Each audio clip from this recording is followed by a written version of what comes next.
और पाकिस्तान के कब्जे वाले कश्मीर में प्रदर्शनकारियों ने ब्लैक डे मनाने का ऐलान किया है। 13 अगस्त और आज पूरी दुनिया मना रही है ब्लैक डे।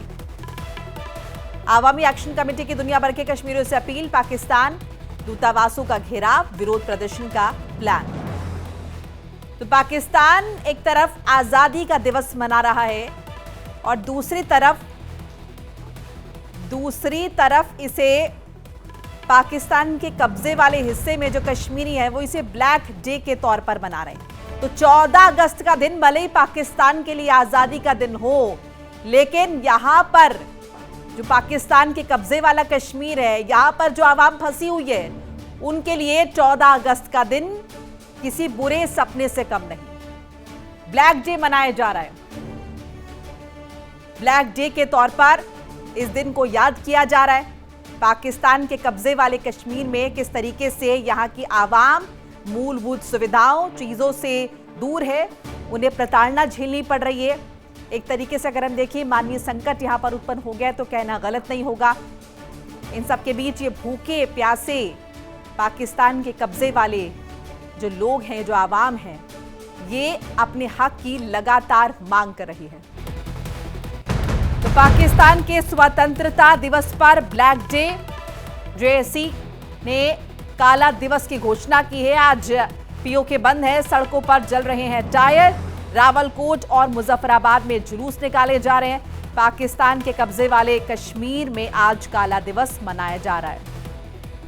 और ज्यादा बातचीत के लिए मेरे साथ विकास जुड़ रहे हैं, मेरे सहयोगी। विकास, पाकिस्तान के कब्जे वाले कश्मीर की स्थिति जुदा नहीं है और ये कितनी दुर्भाग्यपूर्ण बात है पाकिस्तान के लिए, जो आज अपना कथित आजादी दिवस मना रहा है, लेकिन इन लोगों की जरा हालत देखिए, ये ब्लैक डे मनाने के लिए मजबूर है। जी मोनिका, बिल्कुल बताओ आपको कि सिर्फ पीओके नहीं, बलूचिस्तान के लोग भी इसको ब्लैक डे मना रहे हैं। उनका कहना है कि पाकिस्तान जो है उनको गुलाम बना के रखा है, चाहे पीओके के लोग हो या बलूचिस्तान के लोगों को, खैबर पख्तूनख्वा के लोगों को, और ऐसे में वो इस आजादी को नहीं मानते हैं। ये किसी तरह की आजादी नहीं है। हो सकता है पाकिस्तान के जो नेता हैं या पाकिस्तान की आर्मी, उनकी आजादी हो, लेकिन आम लोगों की आजादी नहीं है। इसीलिए बलूचिस्तान और पीओके के लोग जो है लगातार इस दिन को अब उन्होंने ब्लैक डे के रूप में मनाने का एक जो है साइबात शुरू की है। इसके साथ साथ देर शाम पीओके में एक बार फिर से वहां पर जो लोग बैठे हुए थे धरने पर, जो शांतिपूर्ण धरने पर बैठे हुए थे, खबरें ऐसी आ रही है क्योंकि जब इनके ऊपर एक बार फिर से गोलियां बरसाई गई और वहीं पर शहबाज शरीफ जो है आज वहां के भाषण देकर एक बार फिर से भारत के खिलाफ उन्होंने जहर उगला है। उन्होंने कहा है कि अगर जो जिस तरह से भारत ने पानी बंद किया पाकिस्तान का, और अगर इसी तरह से बूंद बूंद के लिए पाकिस्तान को तरसाएगा तो ये पाकिस्तान को इसके लिए कहीं ना कहीं युद्ध करना होगा। तो ऐसे में लगातार अपने देश में ही जो अपनी सत्ता नहीं संभाल पा रहे, वो भारत को गीदड़ भपकी देने का काम कर रहे हैं। लोग वहां पर परेशान है। कैसा ये जश्न मना रहे हैं ये विकास, कैसा ये जश्न है, इतना अधूरा कि लोग इन्हें गालियां दे रहे हैं, भर्त्सना कर रहे हैं इनकी। बहरहाल शुक्रिया आपका तमाम इंफॉर्मेशन साझा करने के लिए। 14 अगस्त का दिन और ब्लैक डे के तौर पर इसे मनाया जा रहा है। पाकिस्तान में ही पाकिस्तान की फिर से गीदड़ भपकी आई है। पाकिस्तान आजादी के जश्न में भी आग उगल रहा है, जहर उगल रहा है। पाकिस्तान के प्रधानमंत्री शहबाज शरीफ का भड़काऊ बयान आया है। मई 2025 संघर्ष को बताया पाकिस्तान की जीत।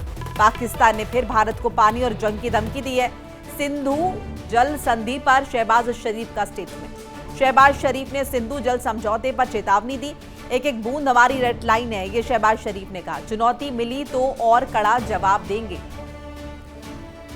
जंग में शिकस्त के बाद भारत ने सिंतास मुआहदे को यकतरफा और गैर कानूनी तौर पर मुअत्तल करके खुद को अमन का दुश्मन साबित किया है। मैं वाशगाफ अल्फाज में ऐलान करता हूं कि पाकिस्तान के पानी की एक एक बूंद हमारी रेड लाइन है। भारत राह रास्त पर ना आया तो उसे बराह रास्त जवाब दिया जाएगा। और ज्यादा इंफॉर्मेशन के लिए मेरे साथ विकास अब्रोल जुड़ रहे हैं, मेरे सहयोगी। विकास, फिर पाकिस्तान की तरफ से इस तरह के स्टेटमेंट, अब शहबाज शरीफ ये जो कह रहे हैं, क्या इसके मायने निकालें? देखिए, इसके मायने कुछ भी नहीं निकलते, क्योंकि जिस वो रेड लाइन की बात कर रहे हैं पानी की एक एक बूंद की, प्रिसाइसली उसको भारत को बंद किए हुए 1 साल 3 महीने और 22 दिन हो चुके हैं। और इस समय के अभी तक इन्होंने कुछ नहीं किया और आगे भी कुछ नहीं होगा।